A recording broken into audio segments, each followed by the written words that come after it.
بعد وقفة 3 سنين ما عاد عرفت أحكي قدّام الكاميرا، فسلسلة جديدة من الفيديوهات رح تكون 30 يوم، 30 فيديو ارتجال قدّام الكاميرا، لحتى شوي أرجع هيك أتعوّد على الكاميرا وأقدر أحكي قدّام الكاميرا. فاليوم فكرة اليوم وسؤال اليوم سألت ChatGPT قُلت له أعطيني 30 سؤال جاوبهم ب30 فيديو يكون ارتجالي قدّام الكاميرا، أقدر جاوب بدون ما أكتب أي نص، أقدر أطلع عليه يعني لحتى أسوي الفيديو. فسؤال اليوم هو آآ هل الأفضل إني أشتغل بشركة كبيرة بألمانيا والّا شركة صغيرة؟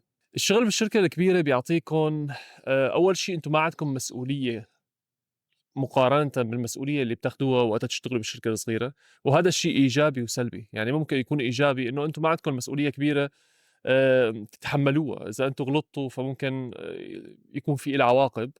بالشركة الصغيرة في عندكم مسؤولية كتير كبيرة، حتى إذا سجلتوا مرضي مثلًا أو إذا غِبتوا لأي سبب من الأسباب، فالشغلات يلي ممكن تصير تبعات غيابكم بهذا اليوم والّا بهذا الأسبوع رح تكون كتير كبيرة، لإنه إذا واحد غاب من 10 فرح يكون الأداء 90% بدال 100%.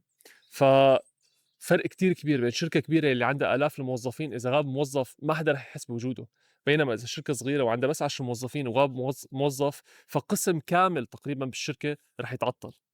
الشغلة التانية الرواتب، الرواتب بالشركات الكبيرة أكبر بكتير من الرواتب بالشركات الصغيرة.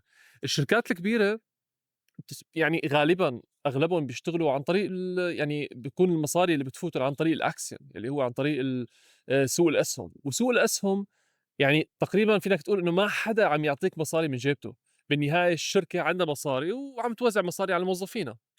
الشركة الصغيرة بالمقابل غالبًا أنت بتكون يا عم تشتغل عند شخص، يا عم تشتغل عند شخص فاتح هي الشركة وعم ياخد استثمارات من مستثمرين.